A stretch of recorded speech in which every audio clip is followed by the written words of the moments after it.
Oi, minha gente, minha galerinha do sétimo ano. Mais uma vez estamos aqui para nossas aulas de ensino das artes. Na aula passada, nós tivemos nossa aula presencial, então nós demos continuidade, né? A questão do som, a questão da música contar história.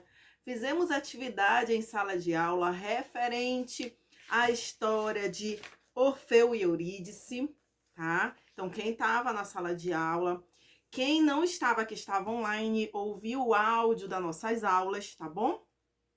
E hoje, só para relembrar um pouquinho, a gente vai começar na página 56, tá? É continuidade. Professor, é assunto novo? Não, é continuidade do nosso assunto que você vai encontrar aqui no canal, tá bom? O assunto da segunda avaliação. E aí, na página 56, a gente está falando um pouquinho do som, mas na questão do gênero, ritmo, melodia e letra, tá bom? Então, o gênero, ele é música clássica, ele é popular, né, erudita, o que que ele é, tá bom? Ritmo, é um ritmo mais acelerado, mais lento, é um ritmo que dá para dançar, é um ritmo que de repente só dá pra gente ouvir e relaxar. Melodia, né? Que tipo de melodia tem essa música? Uma melodia de repente mais trabalhada, com mais períodos de tempo de silêncio ou não? De repente usa instrumentos que não são tão convencionais. E a letra da música, né? Que também é algo muito importante na questão da música, que é o que eu falo para vocês que eu presto muita atenção. Então tem gente que vai se preocupar muito com o ritmo, isso vai ser aquilo que vai mais chamar a atenção daquela pessoa, se o ritmo agrada ou não, e outros vão prestar atenção na letra, como é o meu caso, tá? Então, para a gente continuar a nossa aula hoje, a gente vai começar a partir da página 57, onde tem a foto de Albert Einstein tocando o seu violino, tá? E aí começa assim o nosso texto de hoje. Clima musical. O propósito da música quanto à educação não é produzir um público pronto, com gostos bem formados. Decididamente, o objetivo não é produzir um mercado para bens específicos. É produzir um clima musical onde haja abertura e crítica. Produzir técnicas e habilidades musicais e estimular os seres humanos a serem humanos. Albert Einstein tocava violino suficientemente bem para participar da execução de música de câmara em casa, mas felizmente nunca sonhou com uma carreira de concertista. A relatividade também existe entre as vidas humanas.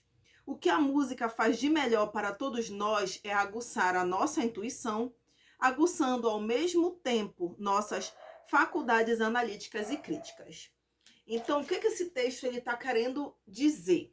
Ele está querendo dizer que a questão da música, tá?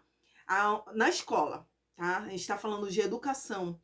A intenção de você estar estudando música agora em arte não é para que eu te forme um músico, tá? Mas para que eu te dê material necessário para você aprender a saber que tem vários gêneros, aprender de repente qual é o seu gosto, seu gênero musical, qual é o seu gosto de música, né? Então é abrir um leque de oportunidade. Eu não estou aqui como professora de arte, eu não sou professora de música, né, que seria específico. Se você quiser ser um músico, você vai ter que fazer um curso de música, e aí você vai ter que ter outros professores, outros profissionais voltados para essa área. Então, o nosso objetivo aqui é que a música ela te traga esse leque de oportunidades, que você possa saber de maneira crítica, né, a respeito de sentimento, a respeito quando a gente fala da questão da letra, eu saiba o que aquela letra ela tá falando e eu possa pensar, ter minhas próprias ideias, meus próprios questionamentos, minhas opiniões, tá? Então é esse o papel da música nesse sentido, na escola, na educação e no ensino das artes, tá legal? Então quer dizer que o Albert Einstein, por mais que ele tocasse muito bem seu violino, a intenção nunca foi ser um músico profissional, mas ele utilizava a música para o bem próprio dele, para o bem-estar. Sabe aquela, quando a gente fala que a gente tem um hobby? Então nem sempre você toca ou você canta para que aquilo seja de maneira profissional na tua vida. Eu gosto de cantar. Então eu canto, mas para me liberar minhas emoções, para me expressar algo que eu tô sentindo naquela hora. Mas eu não sou uma cantora profissional, tá? Então eu canto porque eu quero me expressar. Mas não necessariamente você vai me ver cantando em algum lugar, em algum festival, a professora vai ficar famosa cantando, tá bom? E aí a gente dá continuidade na nossa página 58. E aí diz assim: na música, como em outras artes, o assunto é muito amplo e não é nosso objetivo aprofundar uma discussão sobre os estilos e linguagens envolvidas, tá? Então a gente está vendo o básico, a gente não está aprofundando, porque a gente não está estudando música especificamente. Entretanto, é importante lembrar que por mais de 10 séculos, durante um período que compreende quase 1000 anos da história europeia, e que chamamos de Idade Média, do século V ao século XV, a música, assim como outras linguagens artísticas, esteve atrelada à Igreja Católica, sendo utilizada na pregação da fé e da doutrina cristã. No decorrer de todos esses séculos, a música teve seu ponto alto com o canto gregoriano. E aí, a gente tem um texto aqui sobre o canto gregoriano na página 58, tá? Que você vai agora ouvir a minha voz e ver algumas imagens. Então vamos lá. Canto gregoriano. Embora a nossa referência sobre o canto gregoriano seja a Idade Média, séculos 9, 10 e 11, seu auge pertence aos séculos 7 e 8, e foi entre os séculos 1 e 5 o período em que essa manifestação musical monofônica teve sua formação. É a mais antiga manifestação musical do Ocidente. As principais características do canto gregoriano são as melodias cantadas em uníssono, ou seja, em uma só voz, ritmo livre sem compasso, baseado apenas na acentuação, cantado sem o acompanhamento de instrumentos musicais, letras em latim, extraídas na grande maioria dos textos bíblicos e salmos. Seu texto é que dá sentido à melodia, por isso tem prioridade sobre a música. O nome é uma homenagem ao Papa Gregório Magno, que fez uma coletânea de peças, publicando-as em 2 livros, o Antifonário, conjunto de melodias referente às horas canônicas, e o Gradual Romano, que contém os cantos da Santa Missa. O Papa Gregório também iniciou uma escola de música chamada Escola Cantorum, no qual o canto gregoriano teve grande destaque. No século XIX, o estudioso francês Dom Macquerel tornou o mosteiro de São Pedro de Solemes, na França, um grande centro de estudos e prática do canto gregoriano. Em 1985, foi criada uma edição moderna dos manuscritos originais do canto gregoriano, encomendadas aos monges beneditinos pelo Papa Pio X. Com a realização do Concílio Vaticano II, em 1965, o latim deixou de ser a língua oficial nas missas, que passaram a ser realizadas no idioma de cada país. Assim, o canto gregoriano ficou limitado aos mosteiros e a grupos de admiradores desse gênero musical. Os mosteiros de São Bento, em São Paulo, mantêm a tradição e apresentam em sua programação missas acompanhadas por canto gregoriano. Voltando, tá? Eu aqui de novo. Continuando na página 59, diz assim: o canto gregoriano, também chamado de canto-chão, tá? Eu quero que você grife essa parte. O canto gregoriano, também chamado de canto-chão, ainda hoje é ouvido em igrejas ortodoxas, católicas e anglicanas. Trata-se de um canto simples, em uníssono, que é um som único, tá? De textos sagrados sobre uma melodia intensa, devota e serena. Uma oração cantada, além de amálgama do grupo religioso, exerce um efeito de arrebatada elevação espiritual, tá? E aí, era bom se eu conseguisse colocar para você, né? Gente, eu não sei, eu preciso aprender, mas eu dou uma dica. pesquise aqui no YouTube, bote lá, canto gregoriano, vai aparecer, tá? Eu não sei colocar, gente, uma hora eu vou aprender. Eu não sei colocar o vídeo, que eu teria que baixar de outro lugar, aqui, tá? Então, uma hora a professora aprende. Depois, quem puder me ajudar, quem quiser me ajudar, mandar dica no PV, pode mandar pra mim que eu aceito, tá bom? Então, dá uma pesquisada só pra você dar uma... ouvir um pouquinho, tá? Pra você entender do que a gente tá falando, tá legal? E aí, vamos dar continuidade à página 60, tá? Então, a gente já viu um pouquinho sobre a questão do gênero, letra, né? Ritmo, melodia, da questão da música. Vimos um pouquinho sobre a música na educação com Albert Einstein, né? Como exemplo, ele. Vimos um pouquinho sobre o canto gregoriano e agora a gente vai ver na página 60 parâmetros do som, tá? Então, o som, ele tem alguns elementos que nos ajudam a entendê-lo, tá? E aí diz assim, os elementos básicos da linguagem musical presentes em toda e qualquer composição são os parâmetros do som, que é a altura, duração, timbre e intensidade. Eu quero que você grife isso que eu acabei de ler, isso que tá no teu livro, eu quero que você grife, tá? Porque, olha, questão de prova maravilhosa essa, né? Quais são os elementos básicos, tá? Musical. Quais os elementos da linguagem musical? Quais os elementos básicos da linguagem musical? Olha aí que pergunta maravilhosa. Então, você já tem a resposta. É a altura, a duração, a intensidade e o timbre, tá bom? E aí, a gente vai ver um por um agora, tá legal? Preste bem atenção. Vamos lá para a altura. Propriedade pelo qual podemos distinguir se o som é agudo ou grave. Ao contrário do que muitas pessoas pensam, a altura não significa volume mais alto ou mais baixo, mas se refere aos sons grave, médio e agudo. Sabe quando... Não tem a ver com o volume do teu som, tá? A altura tem a ver com justamente o grave, o médio e o agudo. Grave, quando a pessoa canta mais aleluia, aleluia. Médio, aleluia, aleluia. Aí agudo, aleluia, aleluia. Sabe quando a gente fala mais grosso, mais fininho? Né? A gente tá falando de maneira errada, mas é aquilo que você entende como, meu Deus, fulano canta com uma voz tão fininha, fulano canta com uma voz tão grossa. É isso, tá? É desse volume que nós estamos falando. Então, a professora de vocês aqui, ela não canta muito agudo. A gente chama para esse tipo de pessoas, eu canto o médio, tá? Então, a gente chama contralto ou mezzo-soprano, porque eu alcanço algumas notas do soprano, tá?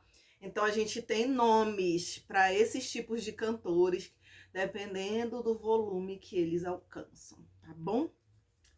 E aí, que aí também, na verdade, a gente... vai falar do timbre, tá? Eu tô dando só um exemplo para te entender o que é a questão, porque pra gente não confundir a altura com timbre, porque eu dei o exemplo para vocês da voz, tá? Porque não tem como eu imitar aqui, eu não vou imitar o som, a batida, digamos assim, tá? Mas seria dessa forma, pra gente entender mais ou menos. A duração, tá? Que é o tempo que um som permanece nos nossos ouvidos, ou seja, se o som é curto ou longo. Tem músicas que são mais longas, tem músicas que são curtinhas, né? Tem melodias que terminam rapidinho. Tu cantou, quando tu pensa que vai repetir, já acabou a música. Então, é nesse sentido que a gente está falando, tá? Intensidade.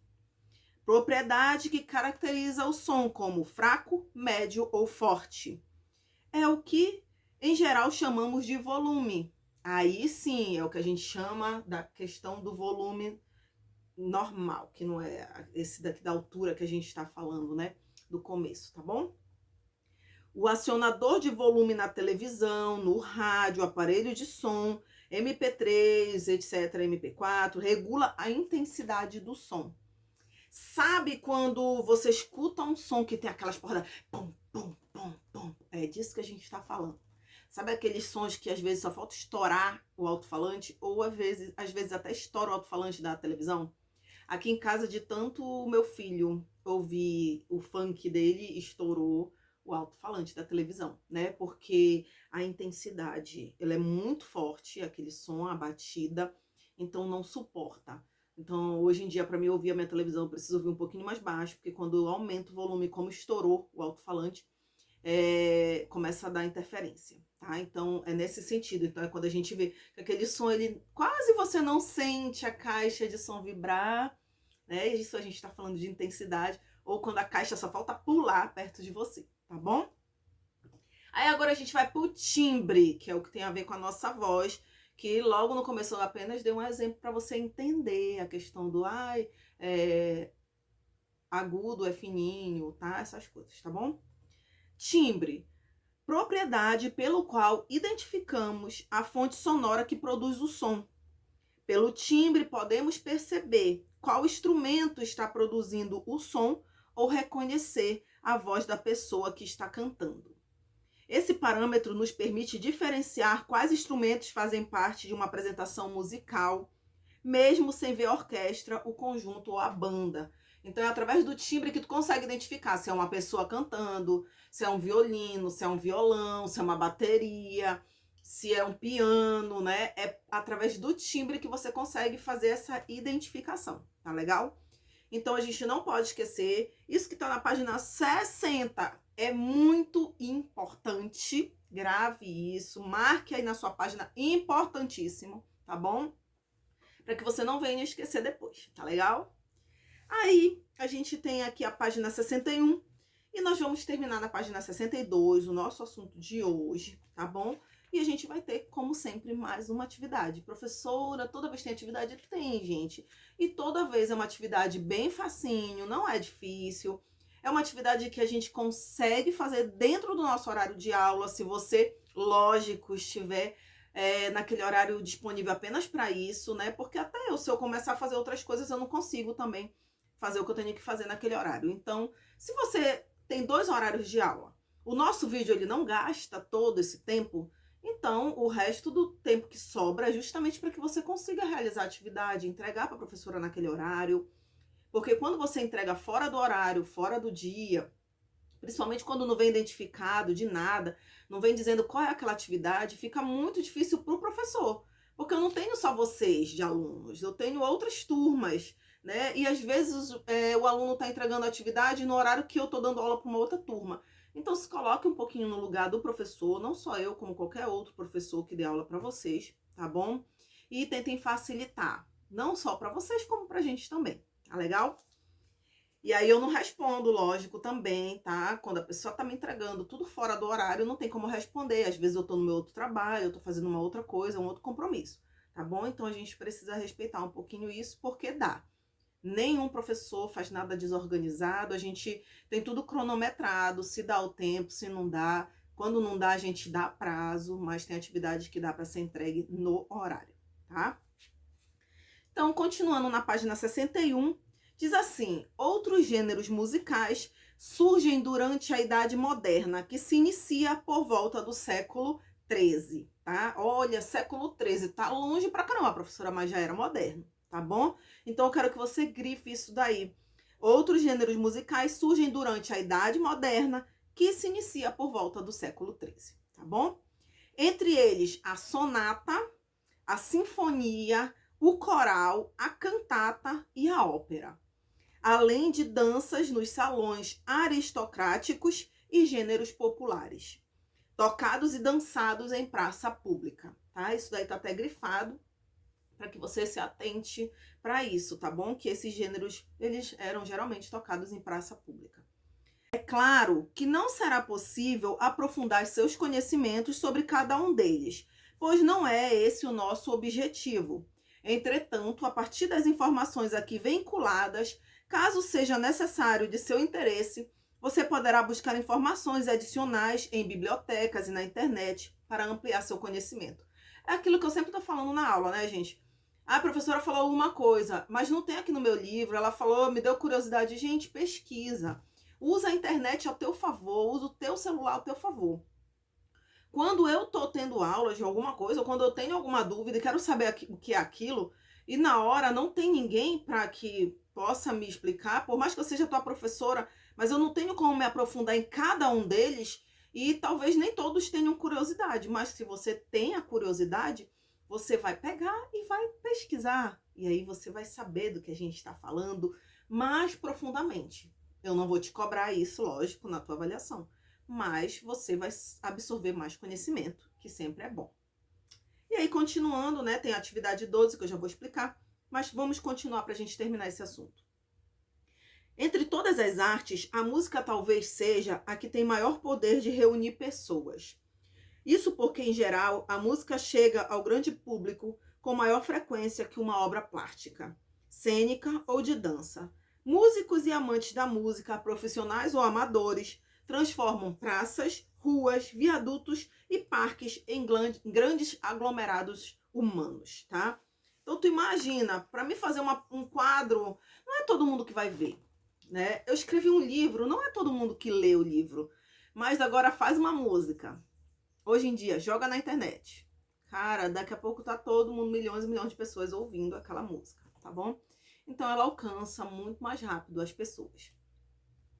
Aí na página 62, para terminar, para encerrar o nosso assunto, pelo menos, né, dessa parte da música, diz assim: a partir do século XVIII, o fazer musical começa a definir seu caminho rumo à autonomia, abrindo um campo privilegiado de possibilidades inéditas. Grifem isso daí, porque é algo que marcou a partir do século XVIII, tá bom? Grifem esse primeiro parágrafozinho aí. Assim, não se espante caso depare com as experiências de alguns compositores que, no interesse e na busca por novos sons para enriquecer suas composições, incorporaram a elas objetos sonoros que podem parecer estranhos. Então, eles começaram na busca por sons novos, por aquilo que ainda não tinha sido tocado ou produzido, se começa a agregar novos elementos. Então, se antes eu tinha a bateria, o violino, uma flauta, um violão, agora eu posso, de repente, pegar uma lata e usar para fazer o som. Eu posso pegar a tampa de uma panela e usar para fazer o som. Eu posso pegar cano, né, e fazer som. Cano, esse cano de tubo de água, de esgoto, e fazer som. Então, eu começo a incorporar novos elementos para buscar estes novos sons, tá bom? Eu espero que vocês tenham gostado dessa explicação, né? A gente sempre tira dúvida lá no PV. Agora eu vou explicar para você a atividade 12, da página 61. Preste atenção para a explicação, porque a professora Ciana explica todas as vezes a atividade aqui no nosso vídeo. Mas, quando chega na hora, no PV, alguns alunos me perguntam o que é para fazer. E a professora está explicando como é para fazer. Tem no livro de vocês, só que aqui eu sempre readapto as atividades para que fique mais fácil de você fazer, para que você consiga realizar de fato ela, tá bom? Então diz assim: pesquise entre seus amigos qual é a música que eles mais gostam de cantar. Registre e leve para a sala de aula esses dados. Gente, pesquisar com um amigo dá para pesquisar. Você vai mandar mensagem no WhatsApp para algum amigo fazer essa pesquisa. Tá legal? A gente vai apresentar em sala de aula? Não. A gente vai apresentar justamente no WhatsApp, mandando para o meu PV. Então, é uma pesquisa. Você vai entrevistar o seu amigo e vai perguntar para ele qual é a música que ele gosta de cantar, que ele gosta mais. Se eu vou pesquisar meu amigo, eu tenho que mandar para a professora. Professora, eu pesquisei o fulano de tal, ele é meu amigo da escola, ou ele não é da escola, ele é lá do curso de inglês, ele é da minha rua. Eu não sei, eu tenho que saber qual é esse teu amigo, né? E aí ele gosta mais da música tal, que é de tal cantor, de tal banda, ou de tal... Entendeu? A informação tem que vir direitinho, completa. Ah, professora, eu pesquisei com o João, ele gosta do Legião Urbana, só isso. Não. Você tem que me dizer quem é o João, da onde ele é seu amigo, qual é a música que ele gosta, o nome da música, quem é que canta aquela música, tá bom? É esse o seu papel nessa atividade. A professora aqui tá dizendo que é para convidar alunos, cantar junto, não sei o que, não precisa, tá bom? A atividade, ela vai até onde tá, levanta informações sobre ela, compositor, intérprete, gênero, aí parou até aqui, porque tá dizendo ensaiem essa música e apresentem no pátio da escola. Nós estamos num período de aulas online, então não tem como a gente fazer isso. Então eu não quero ninguém lá no PV me perguntar, professora, como é que eu vou apresentar na escola? Não é para me perguntar esse tipo de coisa, porque a professora está explicando aqui. Então o seu papel é pesquisar com um amigo, falar o nome do amigo, dizer qual é a música, ele vai te responder, aí você vai dizer de quem é aquela música, qual é o gênero, é um rock, é um samba, é um techno, é um melody, é um brega, você vai me dizer, tá? É um forró, um piseiro, não sei. Você que vai me dizer todas essas informações. Então, é uma entrevista com o seu amigo, tá legal? Eu vou estar aguardando vocês no PV com as atividades dentro do horário. Não esqueça de deixar o seu nome aqui no comentário que vai valer a tua presença. E também deixe um like lá, né? Um likezinho pra gente, tá bom? Toda vez eu falo, nem tô mais ligando mais pro dislike. Quer dar dislike, dá. Não tô nem vendo mais, tá bom? Mas deixe um like lá se você puder, tá legal? Eu tenho notado que muitos têm visualizado, mas poucos têm colocado seu nome, tá?